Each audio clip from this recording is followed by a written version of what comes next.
Welcome to the Regenaissance Podcast. I'm your host, Ryan Griggs. Visit www.theregenaissance.co to learn more. Hello, everyone. My name is Ryan Griggs, and I'm the host of the Regenaissance Podcast. And today, alongside me, I have Todd from Acorn Bluff Farms. Thank you for joining. Great to be here. So I guess to get started, the first thing I have a feeling if folks would ever to go to your Instagram, Twitter, or just your page is they'd see pigs, but I'm willing to bet most have never seen a pig like the ones that you all have. And I would just love to start with that. Why?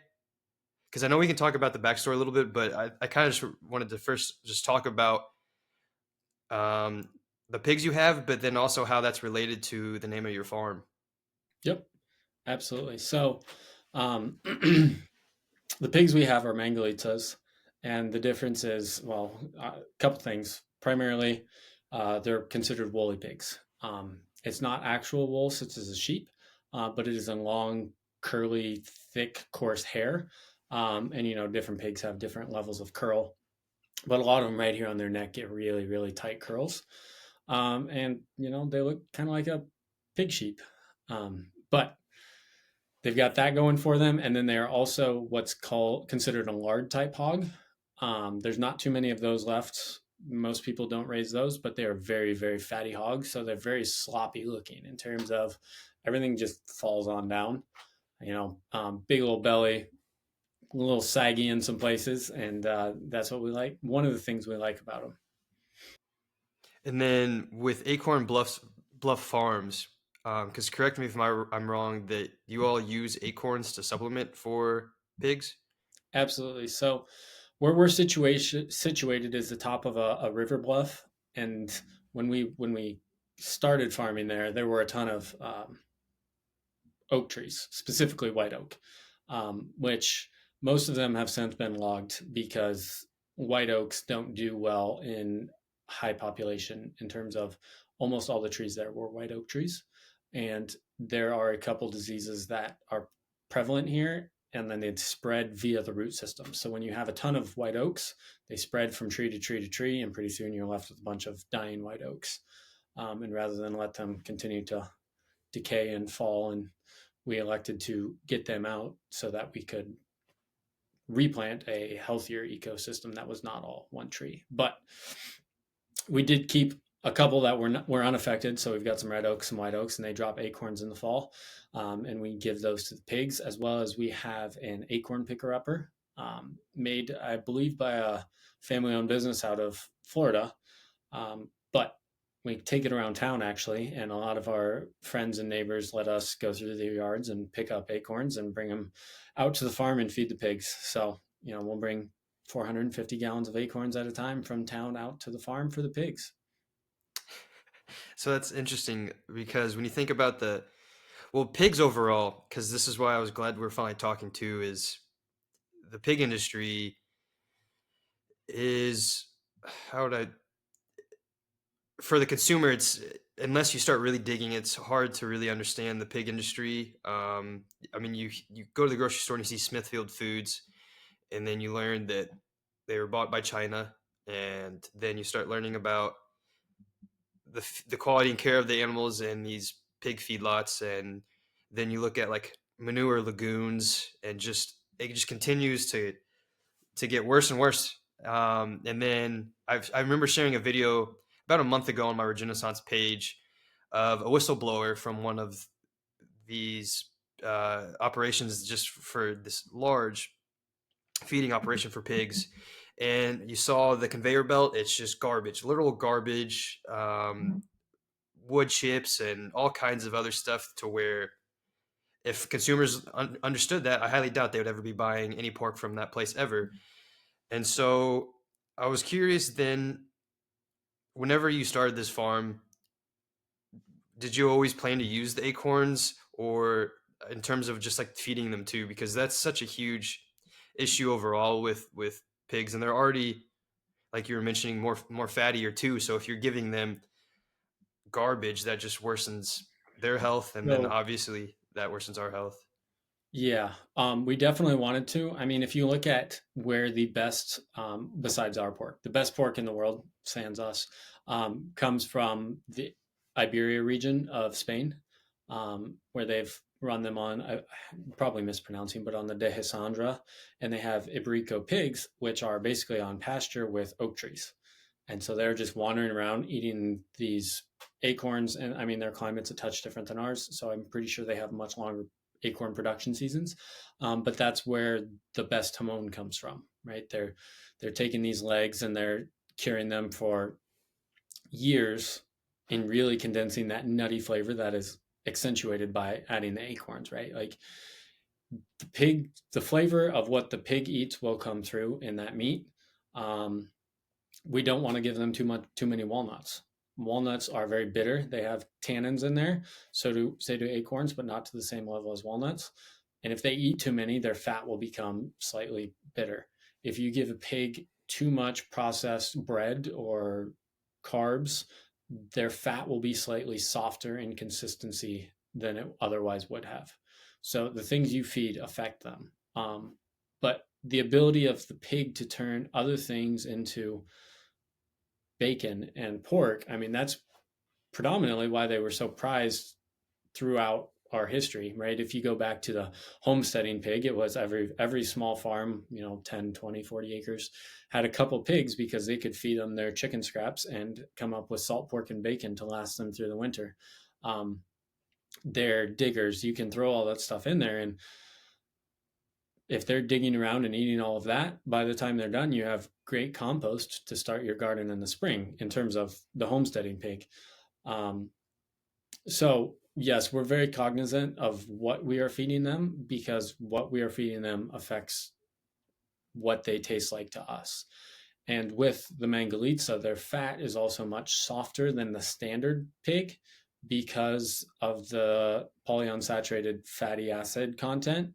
We're going to have much better ratios in the Mangalica, which also means at room temp, their lard is spreadable. It's softer than butter. So standard is going to be a little harder, but that lets you enjoy our lard on a piece of toast, put it on bread like butter, put it on a biscuit. All of those things, all of those factors contribute um, to the quality of the final product. And now, in terms of nutrient density, um, because again, I'd always just compare. I haven't bought pork from a grocery store. I can't remember last time. Just because I learned about that industry a long time ago when I was vegan, and that was one of the things that actually led me to be vegan years back was the whole CAFO operation. But I remember seeing a lot of stuff specifically with pigs, uh, with Mangalistas, but then also just the quality and care and everything you do on the farm. How, like, I guess I'm trying to best phrase this. Say I go to a farmer's market and I see your pork, and then I see maybe like the price of that and compare that to something in the store. How could I understand like the nutrient density level differences between your pork versus theirs? Gotcha. Yeah. So a standard hog going straight to the butcher is going to be born and to the butcher in 6 months, basically. At 6 months old, our pigs are 40 pounds. So they are well over 14 to 16, even up to 18, 20 months before ours are ready to butcher. So a lot longer time frame, which means slower growth, which means more nutrient dense. If you look at, I mean, pork was marketed as the other white meat for years because the industry standard was to target fast, efficient growth with little fat. And we see that come through in the way people cooked, the way people ate throughout that time frame. But fat was wrongfully demonized, and most of the flavor went out of the pork with that, and not only flavor but quality. So we're doing a slow growing pig, probably the slowest growing pig on the market. Um, and we're not just a standard operation in terms of if every pork farmer in America converted to raising pigs outdoors, they probably should not all have Mangalica, right? We don't want our entire beef supply to be Wagyu. Wagyu has its place. It's fantastic. It's a delicacy. Ours is similar to that. I wouldn't say it's, a delicacy that you should enjoy as little as Wagyu. I want you to enjoy it much more, but it's really quality premium product that should be enjoyed and savored like that.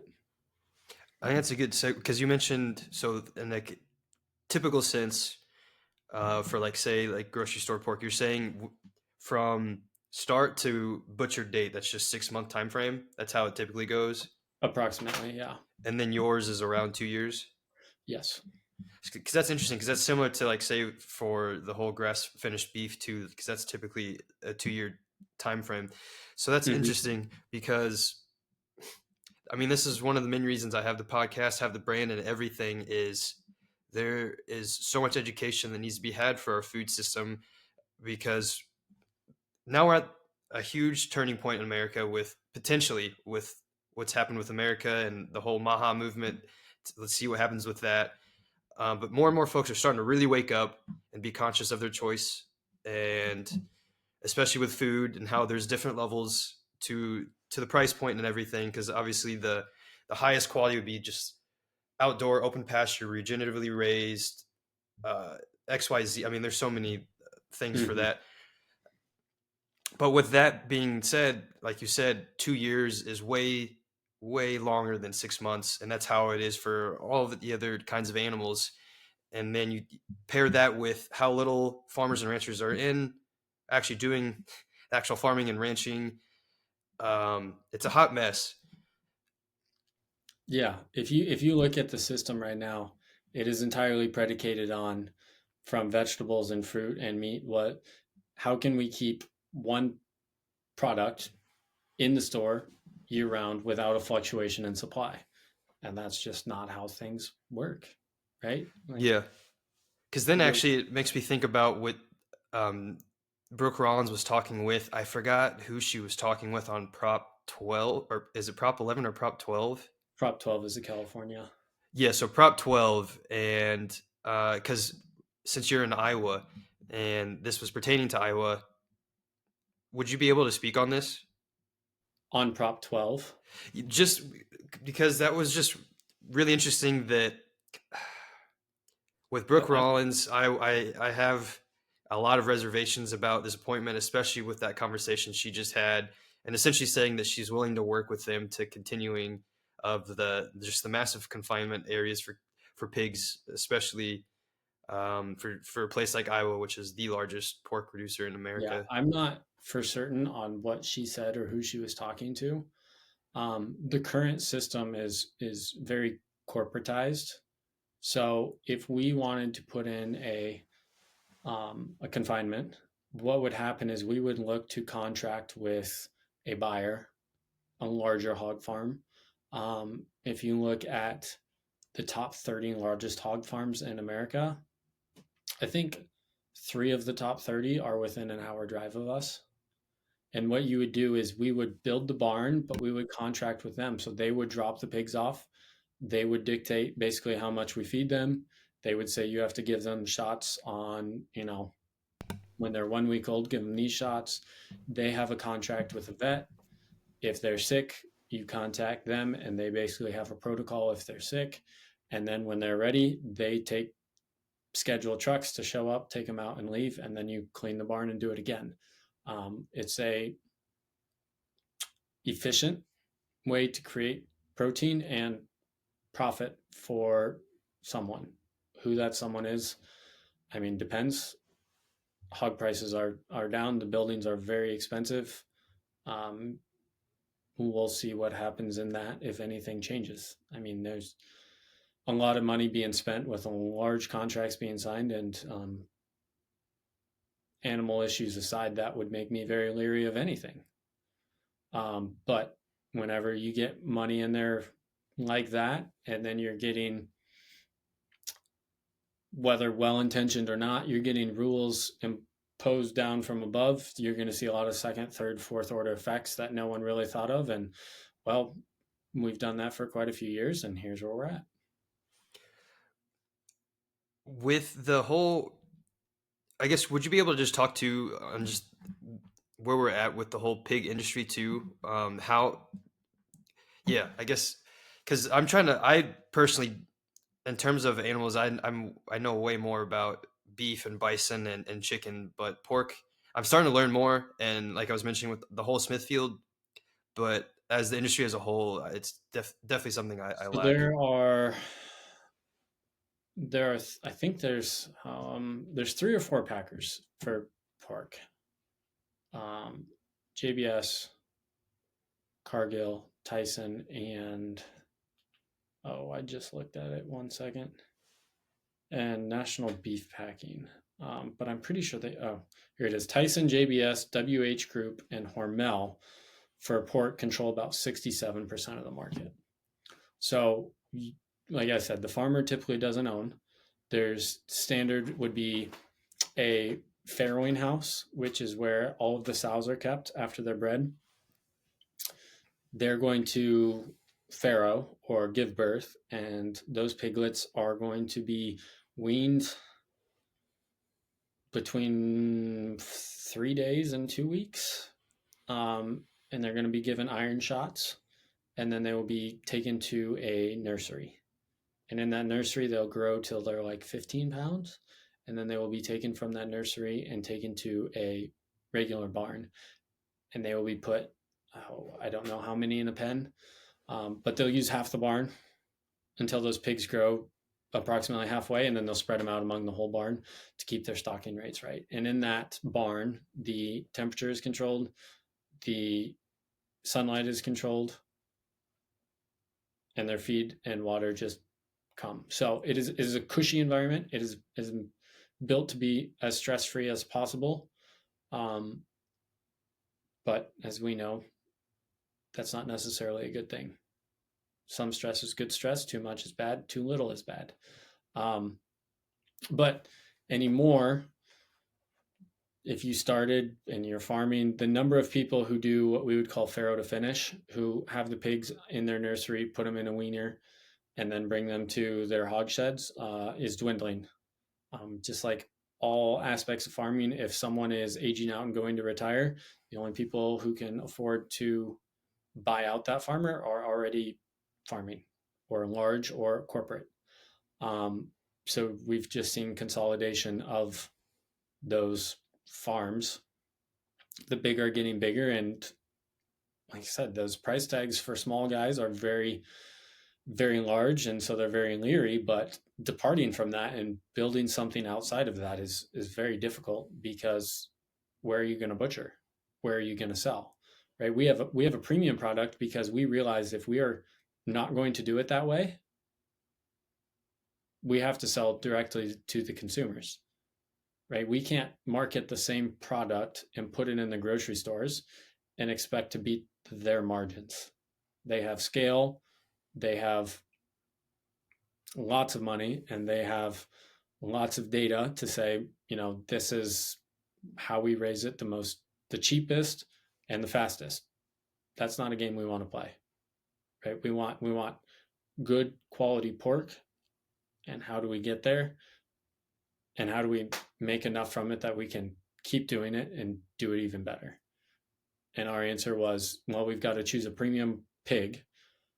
We looked at a couple. We looked at Berkshire's, which there is a large pork farm that does do Berkshire's, but they do them in hoop sheds. So not confinements, but they are in buildings, but they have much more room. That's Nyman Ranch. They sell a lot of Burke pork, which is fattier than your standard hog, but not nearly as fatty or delicious as the Mangalica.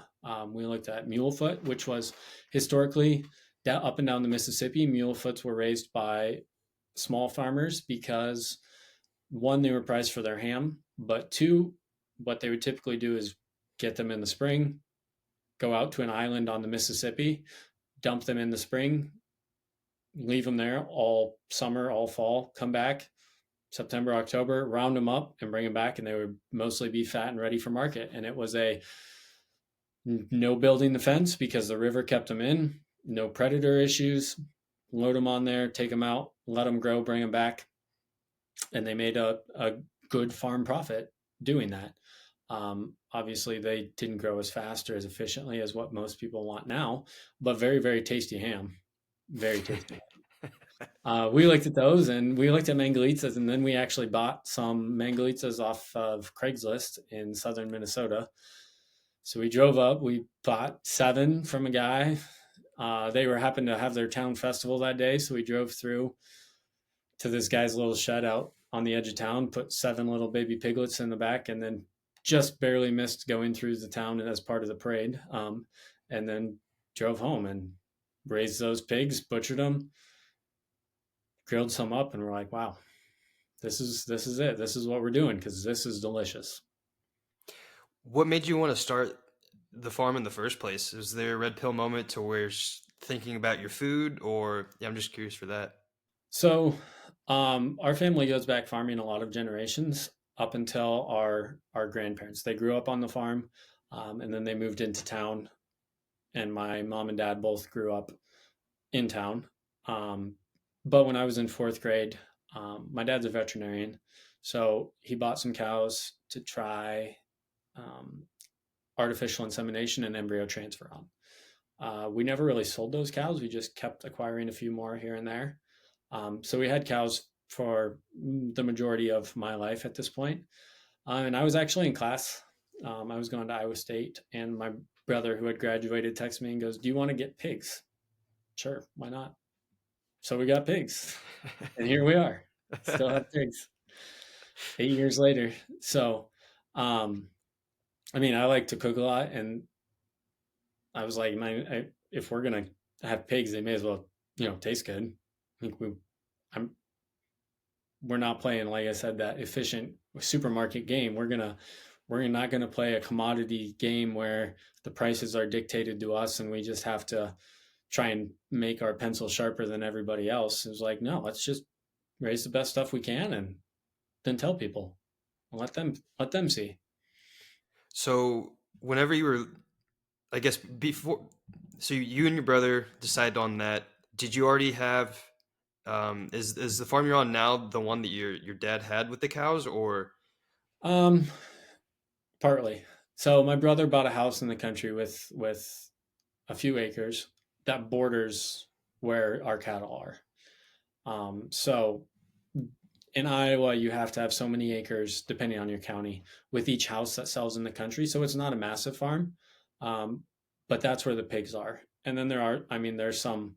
We have a few cement lots on our dad's where we move them during the winter to keep them from just absolutely tearing everything up when it snows 6 inches and then thaws out. The ground gets really muddy, and if we let them, they would just dig their way to China because that's what pigs do. They dig and they find things to eat, and then they dig some more because, well, it's hot and it's cooler in the soil, and then it's cold. So I'm going to dig a hole so I can get out of the wind. And they like to dig. Um, but that's where we're at right now. We would love to be able to have more land and more pigs than that, and improve our system even better. But I mean, it's baby steps. Um, we're not going out and taking out massive loans or anything to float us. We've bootstrapped the whole way, pay a little here, expand a little there, expand a little there, and keeping our heads above water the whole time because, again, this standard corporate game is take out a big loan and make a big bet. And if it pays off, then you're good. And, well, not what we want to do. so for this farm then too, for both you and your brother, are you doing this full time, or is there off the farm stuff that you're doing? So I actually work 90% in town as a physical therapist. And then he currently works part time for the farm and part time for a different business we started, River Forks Land Clearing. So, what we did there is we actually bought some land clearing equipment to clear out basically scrub, brush, trees. So, in 1895, 97% of Iowa was prairie and had elk and bison on it. We have no naturally occurring elk or bison now, and the amount of tall grass prairie we have left is minimal, and the trees are basically spreading. So if you look across the country in the Great Plains, there's a line where it goes from basically arid desert to not, right? So I think it's somewhere across Nebraska right now, but that line is moving east. Like we're getting more drought throughout, and a lot of that, I mean, there's a ton of factors going involved into play there, but trees are a big thing. A cedar tree will drink, I think, upwards of 200 gallons. Third, let me double check this before I say this. 6 and 33 gallons a day. All right, if you put 100 of those on 2 acres, you're losing between 600 and 3,000 gallons per day to these trees. So, I mean, out west where you have these massive sprawling ranches, cedar trees can decrease the amount of grass and grazing you have by a significant amount. And they grow in fence rows because birds come and snack on their little berries. And then they go sit on another fence row and then they poop them out. And then you're just spreading these trees. Um, I would also, so, I'm making an assumption here, but I'd also would assume that this would have a big factor in it too, is just the fact that with just the way we've done agriculture for quite some time, especially in the Great Plains, it just destroyed the land. So water capture is so bad too. I'm assuming that would also be yeah, affecting that. yeah. Water capture has for a time was how quickly can we get the water out for wet areas, right? A lot of tiling, a lot of terracing just to catch the water and get it out. I definitely think that has detrimental effects to our water table. In an ideal world, yeah, we can do things like tile, but we should drain the water to ourselves. We should capture it so we can, whether that means irrigate what we're growing later with it, whether that means watering our livestock. I mean, we see Salatin do this, right? He's in the mountains, so he can capture it as it flows downhill and then use it to water his cows, and that's how he is able to rotate them around the pasture. Well, we're on top of the bluff, so we're flat enough that we can't quite do that. But it's a great theory, and then the question is how can we utilize that here? And a lot of that is don't let the water leave, capture it, use it, and let it go that way. Um, I forgot where I was going now.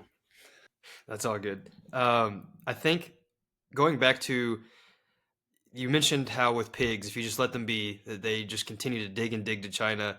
And speaking on Salatin, he always talks about how um, you just observe and let a chicken be a chicken, be a pig be a pig. And so I think this would be good to just talk more on what does a pig actually do and how they could actually help our ecosystem. Because especially when you think about, because I've worked with pigs before, and they can be destructive, but at the same time they have a really critical role in our ecosystem too. Yeah, so like I said, they're great at turning all sorts of things into meat. They will eat nuts, they will eat grubs, they will eat worms, they will eat grass, they will eat all of that. Um, they're great at, I mean, you see people use goats for pasture clearing and all sorts of stuff. Pigs will do the same thing. They're not going to climb the tree, but they will dig it out by its roots. You might have to do a little dirt work in there after that to smooth things out because when it's hot out, they're going to dig down to wherever the moisture is so that they can wallow if you haven't given them a wallow. Um, but you can put them in a timber and rotate them around the timber. They're going to eat all those nuts. They're going to dig around those trees and they're going to keep it from getting overgrown. And then you rotate them around. And by the time things are growing back, you put them back in there and they'll do it again. You can, and we recommend seeding behind them because then you're going to not let all of those weeds that they just took out, and then you're going to put in the things you want, whether that's clovers or grasses or sweet peas or something. You're going to put something nutritious in there for them to eat, and it just constantly turns over. But then, like you said, they're big rooters. So what we do is to add organic matter to the soil every year because they're all outdoors. Is we buy cornstalk bales, put them in there, and they just stay warm on the cornstalk bales all winter. Well, cornstalk bales, they're organic matter. They're going to turn into soil, and we're just adding to that every single year. They're digging through them, gets a little wet, and they're trying to dig through. They're going to bury some of that, and it's just all going to get mixed up.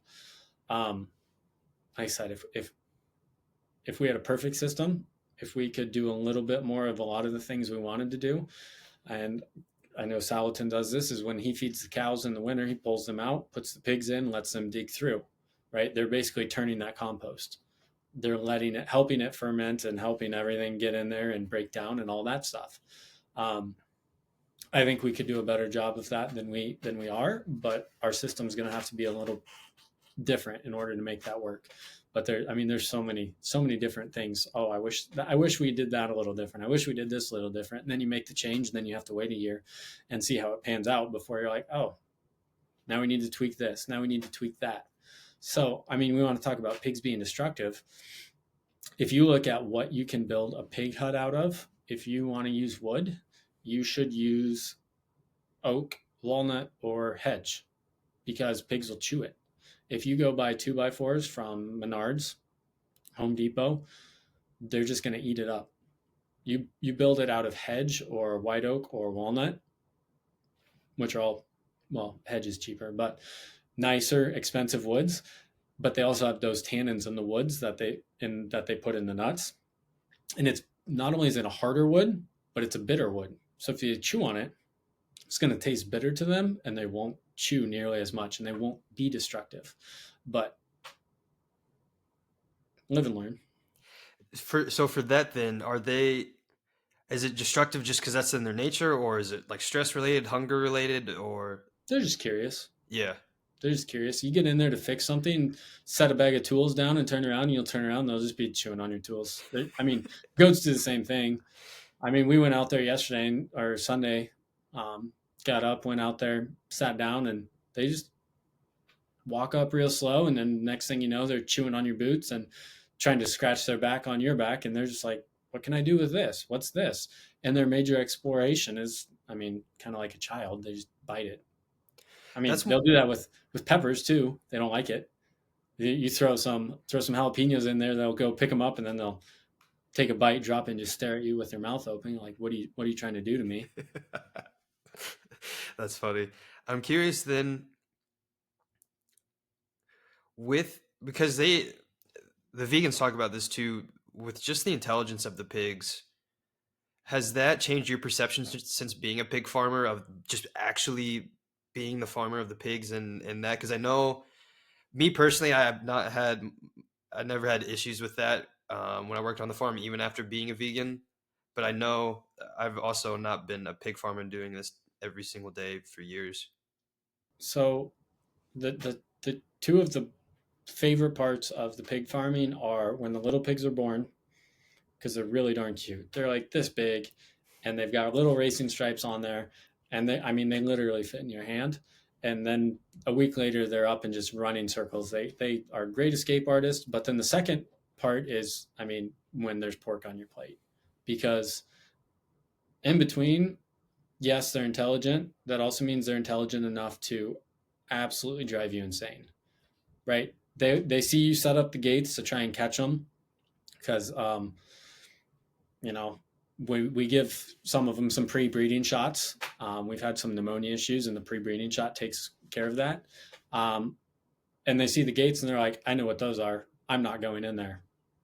Well, they're smart enough to remember exactly what you want them to do and do absolutely everything opposite. They just refuse to do what you want them to do. Want to move them to some fresh pasture, but last time they got shocked by the electric fence, they will not cross that line because there's an electric fence there for 3 weeks, and now they won't cross it. And you're like, I took it down, it's gone. I want you to go there, and they just refuse to believe that that fence is no longer there. But on the flip side, if one of them figures out, which we've had, if I just run really fast, that electric fence only hurts for a second, but then I can do whatever I want because I'm outside the fence. And then you put them back, and they immediately do the same thing because they remember that it only hurts for a second. So they're smart. You can train them, but they will also just drive you crazy because that is what they want to do. They just want to explore and be curious. And well, that is not always what we want them to do.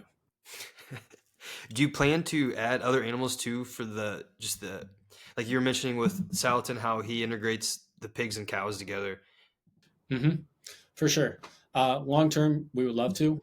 It's just, I mean, being semi part time on my brother and definitely part time on mine, um, you know, it's a constant assessment of, we want to do this. Can we do this? Can we make it work both from a time perspective, and does it make sense in terms of, are we going to, do 200 hours and then sell all of it and come out $100 ahead, right? Are we going to add this for 25 cents an hour? No. But we're constantly exploring, what can we do? Can we add chickens? Can we add sheep? Can we add more cows? Can we integrate them all into a rotation? And ultimately, everything we do changes a little bit every year, and we're just still figuring it out. We get a little more land and add that to it, and it changes things, right? We add a little more timber, we add a few more water sources, everything changes again. Um, and that's, I think, a lot of the beauty of small farms when you look at it, is if you look at a guy farming 100 acres, he's going to try and maximize all 100 acres. If you look at a guy farming 1,000 acres, the acres are no longer his limiting factor. His limiting factor is his time. So he's going to try and farm it in a way that's most time efficient, not the thing that maximizes or improves everything that he has. I mean, you can take that on the flip side, and you can go to places where they do cut and burn agriculture, and they will literally just absolutely decimate a small area because they need to maximize everything they can out of it, and then they just forget about it and move on, and then you just are left with this bare soil on this mountain slope. So, I mean, I don't remember where we started on that question, but Well, that's a great point, though, and going back to the efficiency, because that's just what's happened to our whole food system as a whole. As less and less people were in agriculture, became more centralized, but then they just made the processes as efficient as possible, increasing the yields as high as possible. And the trade-off has been the quality and care of the animals, what they're fed, the land, and the health of animals, and then also for us. And it's had a yeah. major downstream effect. And again, going back to the fact folks are waking up to what's happened, there's going to have to be a huge shift, because if we want to do it the right way and we want to have high quality food that doesn't destroy the land, that doesn't abuse or make the animals really unhealthy, it's going to be very costly. Mm-hmm. Because I think that's actually another good segue into just the economics of specifically pig farming, because like you were mentioning, it is heavily centralized with four meat packers, 67%, not great, and that's other industries too. It just continues to happen, and it's becoming increasingly difficult to start your own farm or ranch, paired with the fact that younger generations are typically not wanting to be a rancher or farmer. They're dreaming of way different things. Can you see, or I guess, do you think it's feasible to having pastured pork throughout America like it used to be? I know it's kind of a loaded question. So everyone used to, right? Every single, well, I mean, if you go back far enough, most farms before, when you were just farming with horses, right? Almost, you didn't want to sell a ton of grain off the farm, because then you had to get said grain to wherever you're going, and it was very hard to transport. Okay, you can get it to the railway station. They're going to put it on the railroad, and then they're going to go where are they going to go with it? Right? Somewhere else they have to haul it with horses. So in those days, what they wanted was everything to walk off the farm, right? You would have 100 acres, you'd put 40 of it in some sort of crop, whether that was corn or beans or wheat or barley or rye. And then you would have, a milk cow, four beef cows, and I don't know, 10 sows. And then you would just use what you grew to feed the animals, because then you could just walk them to town, right? I'm just gonna take these take these steers to town. You would just go off and walk them down the road until they got to town, and then they're good. I mean, the market economies back then were way different, because I mean, there wasn't refrigeration and all of that stuff, so everything's significantly skewed. But I mean, that's why we saw the huge cattle drives. It was get all these cattle to market, get them to the railroads so they could be shipped back east to all these people. But a lot of that was limiting factor was transportation. Well, we've taken that out, and now people do it so much differently. But we know more than we used to in terms of what we can and can't feed them and how to fence them. We have better technology. We didn't have electric fence back then. Electric fence is fantastic for moving them around and changing the size of your pastures and separating, groups of pigs from each other. There's no reason we couldn't, but it's not incentivized for anyone to do so. It's a lot more work physically, time wise. There's a lot more hours put into it. And I mean, at the end of the day, if something wants to get in and kill your pigs, it does. We've not had that. I mean, but we're not in wolf territory or anything like that. I don't know how those predators factor into it. But just with the current setup of ownership and all of that, no. But all those things change all the time, right? You Yep. change one thing, Prop 12 changed some, might change back. I don't really understand. There's just so many second, third, fourth, fifth order effects of well or misintentioned things that everything is just it's like looking through a kaleidoscope and trying to read what's written on the page in front of you. Good luck. No, I cannot agree more with that. I think then for the folks that have interest in, say, starting their own homestead and going back to how you're saying that there's typically like a couple pigs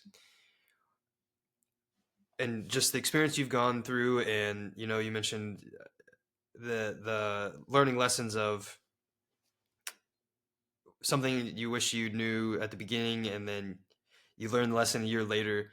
I would just be curious to any advice, or say someone they're going to go on the land and they're going to start their own homestead and they want pigs. uh, I guess from your perspective, what's some good advice for them? Whether it could be because you mentioned you found your pigs on Craigslist. Mm-hmm. Um, like how did you set up your pastures whenever you got the pigs and everything too? So my advice would be first, don't try and take them through the winter. Buy something in the spring that will finish out before fall, and then you get a restart again the next year. So we have sows and boars.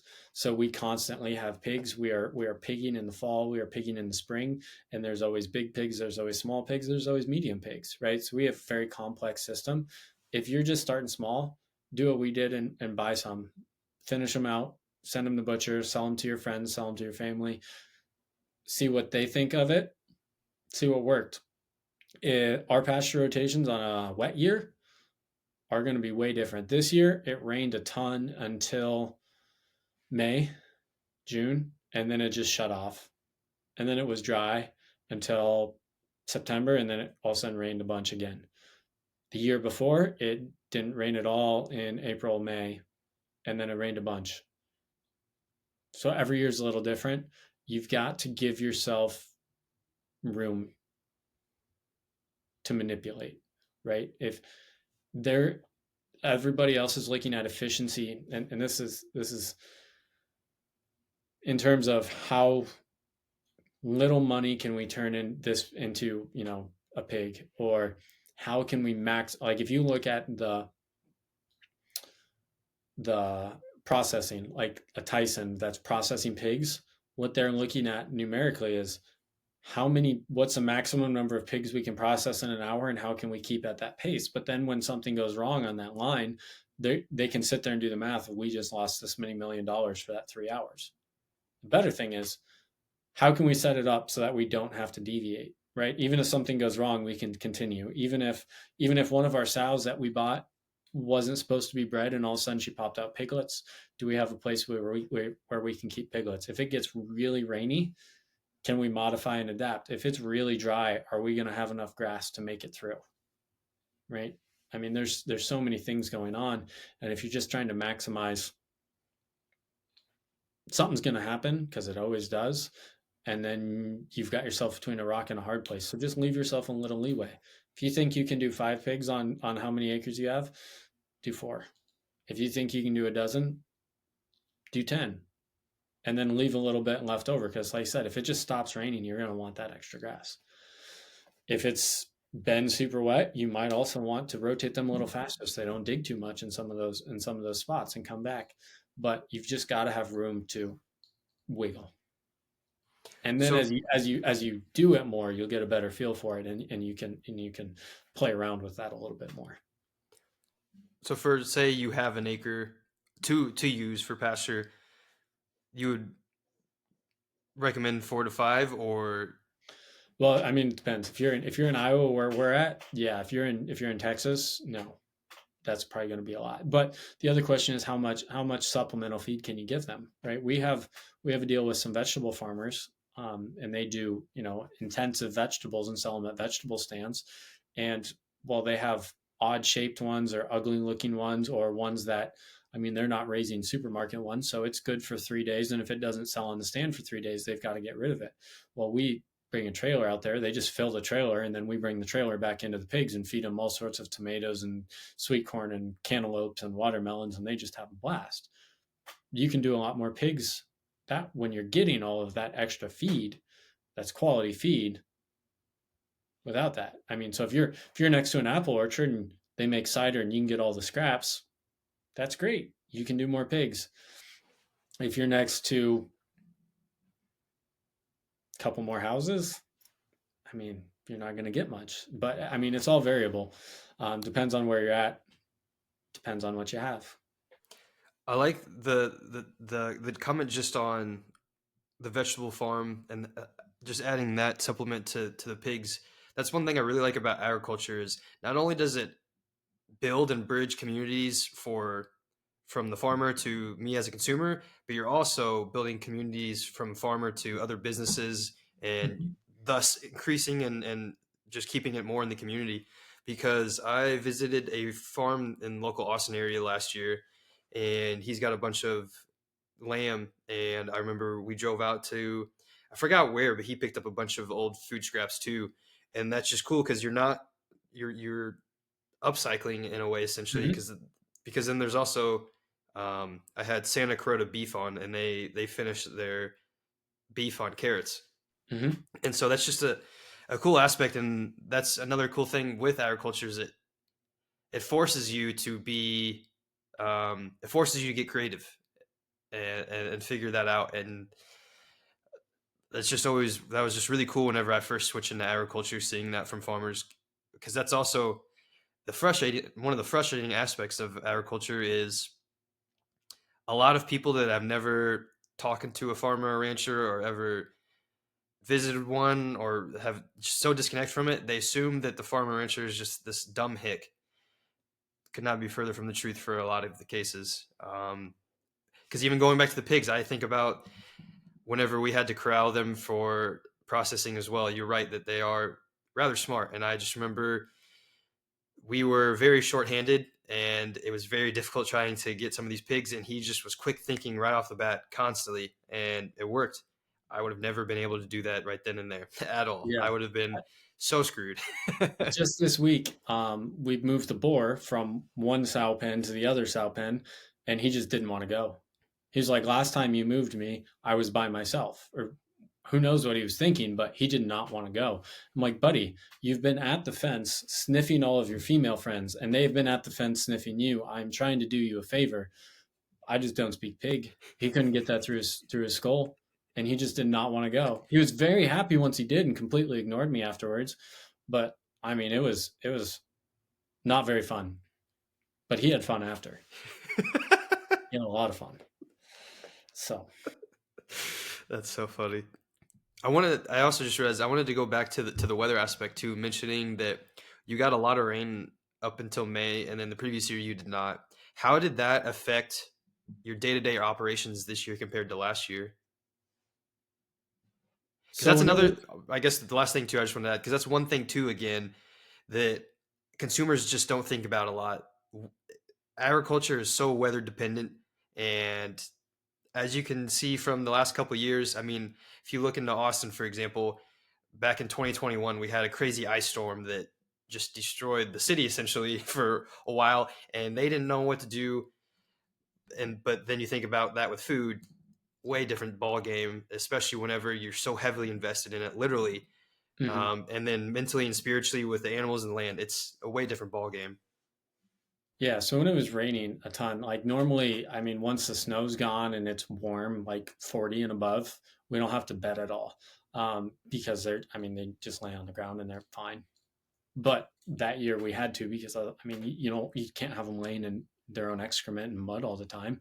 I mean, pigs want to be a pig; they want to get dirty, but they want to get dirty when it's hot because that cools them off.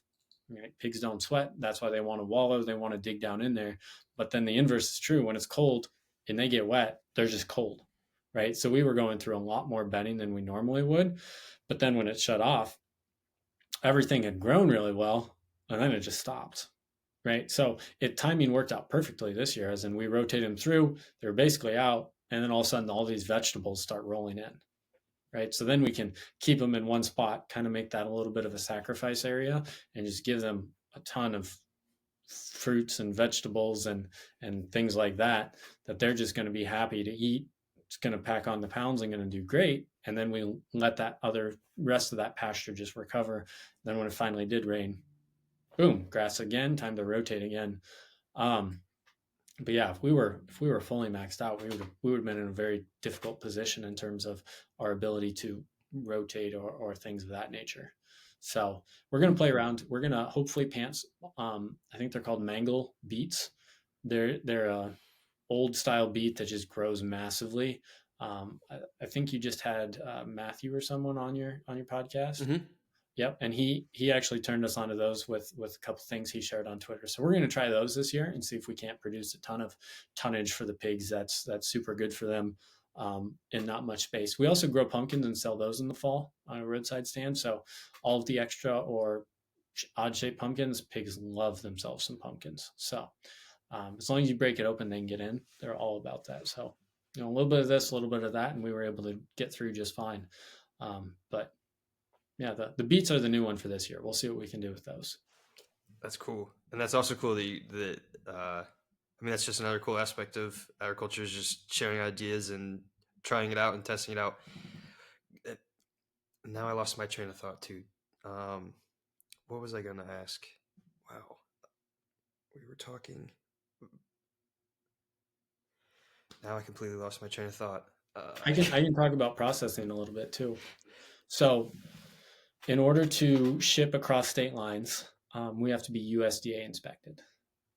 If we only sold like, I mean, there's tiers to this. So if you wanted to buy half hog from us, we could take it to a butcher about half an hour away from our house. And then you technically own half the pig. It goes in, it gets butchered, and then you would pick up the half or we could ship it to you, but you own that half of a live animal, so it's legal to ship across state lines. Most people don't want holes in halves. And if you want to sell it by the cut, it has to be USDA inspected. Some states allow you to ship state inspected meat across, um, but it has to be USDA inspected, which means for us that we're driving 3 hours and 45 minutes, 3 hours, 3.5, to take our meat to the butcher once a month. It's 3 hour, 3.5 there, 3.5 back, every month, simply because where else are we going to go to find a USDA inspected butcher and that will let us ship where we want to ship? And what that inspector does is they inspect the hog or animal before, when he's still alive, and then they inspect the liver and the kidneys and stuff afterwards, just to check for any number of things. But critical step is it all has to be USDA inspected. There are state inspectors, but that stuff is not licensed to ship. I think Massey has a bill that he has continually pushed called the Prime Act Mhm. that would allow state inspected things to ship across state lines. And then we wouldn't have to drive 3.5 hours. I mean, we're glad that we found a USDA butcher and that butcher does a fantastic job. Um, but I mean, that's a lot of time all said and done. That's a lot of miles and that's a lot of just wear and tear on everything. Um, we have tried to find a skin on butcher for the hogs because traditionally you would scald and scrape and keep the skin on, and that's where you get pork rinds and things like that. Our ability to do that has been almost. I finally found one. We'll see if we can make anything work. But again, it's a 3.5 hour drive. And you also said you finally found one, and You said you've been doing this for 8 years. Yeah, yeah. Yeah, so that's There's one in Iowa, but they are state inspected, so we can't ship across lines. And the last time I talked to them, they were not planning on being USDA inspected, which doesn't help us. yeah. I But I really mean, hope that Prime Act gets somewhere because it's just ridiculous with the major bottleneck of already processing. And I was talking to Judith McGarry last week on my podcast, and she's the executive director of Farm and Ranch Freedom Alliance, and she's just really huge in policy and law. And just talking to her about the sheer little numbers of USDA processing plants and how they're not going to want to have more smaller ones propped up because then that requires more agents and they've got to add more resources to that to go to all these facilities, and they'd rather just go to all of the big facilities that are already in existence. And so that's just such a major bottleneck. yeah, And like you were saying, 7 hours of driving in one day, that's a lot of time off the farm when already it's very tough to make a profit and having margins. And um, fortunately, you have your brother. Some others, they're only farming by themselves or stuff like that. And so there's just so many variables in agriculture. And that's why I, at the end of the day, always tell people to shake your rancher's hand, listen to their story, go out there and visit, see for yourself, because you have no idea what that can turn into long term, hmm, especially if you have a family and say I have a family, I'm living in Iowa, and I went and visited your spot and just tasted the pork, which I've had is incredible. Then that's a lifelong relationship, not just with you, but also with my family, with the farm and animals. That's why I have a lot of hope and optimistic because that seems to be shifting in the right direction. Um, but only time will tell with that, obviously. for sure, for sure. With the processing, then too, and just like the USDA inspections, I guess comparing the USDA inspections with just the folks in the like for state inspections, I guess I have a tough time trying to understand why the Prime Act can't be passed. Is it just to add, just continuing to keep it in USDA, or Um, I think they just want to be able to control. I mean, a good butcher should inspect all of the things that the inspector is inspecting anyway, right? They shouldn't let you take home meat that's going to make you sick. If your butcher is ethical, they're not going to. Um, you put someone in a position where their options are maybe send that home or not be able to pay all of their workers, then that gets a little iffier. So, right, you can't fully rely on the butcher to be super. I mean, the last line of defense, but I mean, the same thing can be said of that inspector. Um, so you've just got to rely on an ethical supply chain all the way around, which means you have to have a system that you trust, and you've got to have people that you're buying from and that you're selling to that you trust. And uh, well, if you don't, you start regulating, and this is where we're at. that's just such a frustrating aspect of it because I talk about this a lot for raw dairy, for example. Why would a farmer go through all of the hoops to start a raw dairy, the massive financial investments or loans, um, and then doing all the obvious work, which is a lot of work, to just produce milk that makes people sick? That's just does not make any logical sense. And so the same thing could be said with processing and inspections, especially in today's society when we have the technologies that we have. I mean, on the AI, for example, the fact that that's how fast that's advanced is just in a couple years in existence. It's rather frustrating that to me it's all about control and power with the government. But that's why I also have hope as more people are learning about what's happening because I truly believe that the phrase knowledge is power. It's so true as it's seeing with raw dairy. The sales of raw dairy continues to skyrocket, and I think that's hoping to translate in all the other industries too.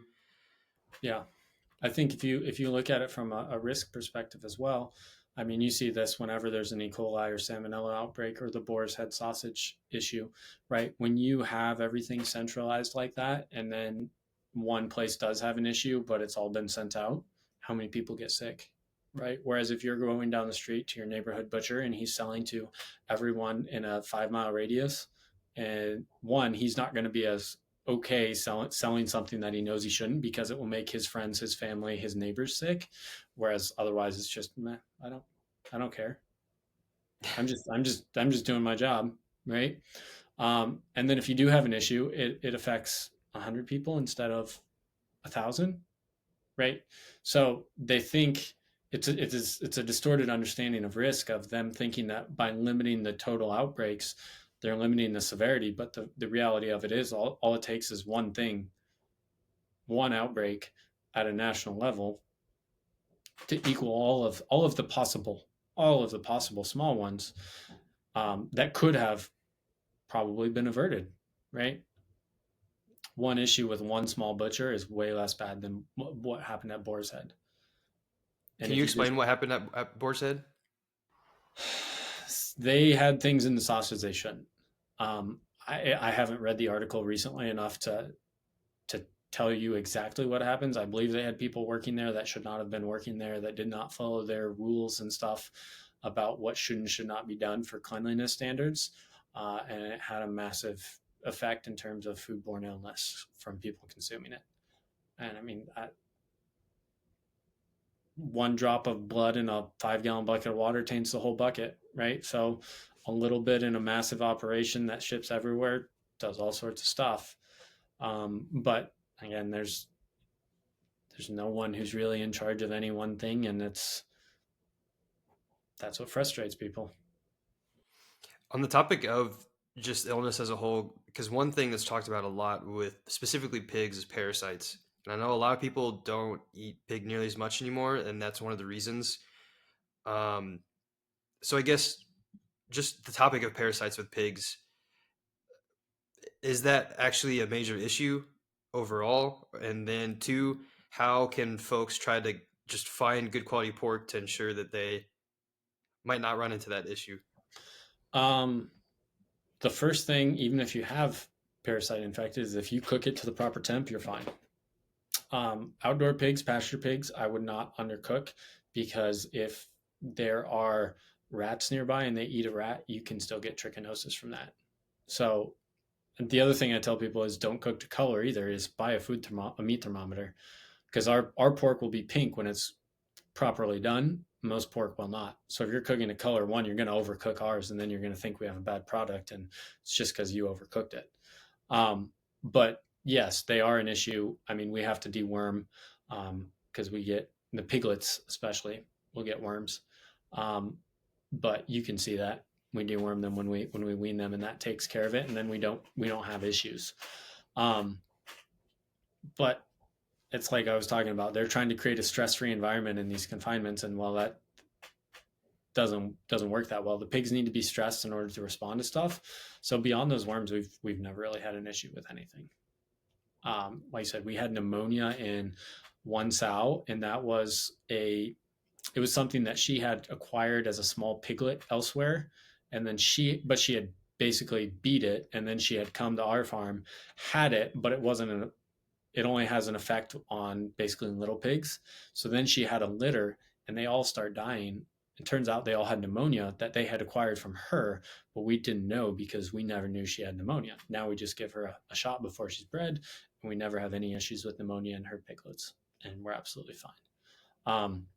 But in terms of finding it, is one, I would be a little more specific on breed, right? If you're going out and you say, well, what breed is it? I mean, if they're raising a breed specific, the older breeds are going to have better quality meat. They're going to have more fat. Otherwise, even if you take a modern breed that's just efficient and put it on grass, I mean, it's going to be better for you, but it's not going to taste as good as the old stuff because they were too focused on efficiency, and that still carries through in those genetics. So go for it. Go for a Burke. Go for a Duroc. Go for a large black, right? Go for a Poland. There's all sorts of older pig breeds that, when pigs were still fat, still have flavor. What are some good questions for a consumer to ask a farmer about just the pigs and, like, for example, with I always have these just set of questions for folks when they're buying like just some beef and asking about just the quality of the care. Are they rotated? What are they fed? Are there any, I guess, pig specific questions that consumers should think about when asking? Um, I mean, I would go, are they a heritage breed or are they not? And there's that one right off the bat's going to tell you, and then you can say, are they indoor hogs? Are they outdoor hogs? You can have indoor hogs in certain environments that are going to be the better quality, right? If we were up in Canada, our hogs would probably have to be indoors some of the time simply because it's too darn cold for them to actually, gain. If you're parts of Colorado, parts of Montana up in the mountains, yeah, they're probably going to be indoors a little bit. But do they get sunshine? Right? Do they get outdoors? Are they a heritage breed? And then just say, what do you feed them? And ask and try a little bit and see if you like it. There's lots of ways to do it well. It depends on your environment, right? What I'm going to do in northern Colorado in the mountains is way different than what I would do in New Mexico. I would buy a different breed and I would treat them differently, right? Our pigs, when it gets hot, the first 80-degree day of the year, we have to go out and hose them down because they've got that thick fur and they just get hot. And then when any day it's over 95, we're hosing them down as well because it's just hot. If you're in Texas and you want to have Mangalitas, get a sprinkler system that you can turn on those hot days, and then they need shade in the wallow. We give them shade. They would be fine without it, but we give it to them. If you're in Texas, they absolutely need that because otherwise they're just going to get way too hot.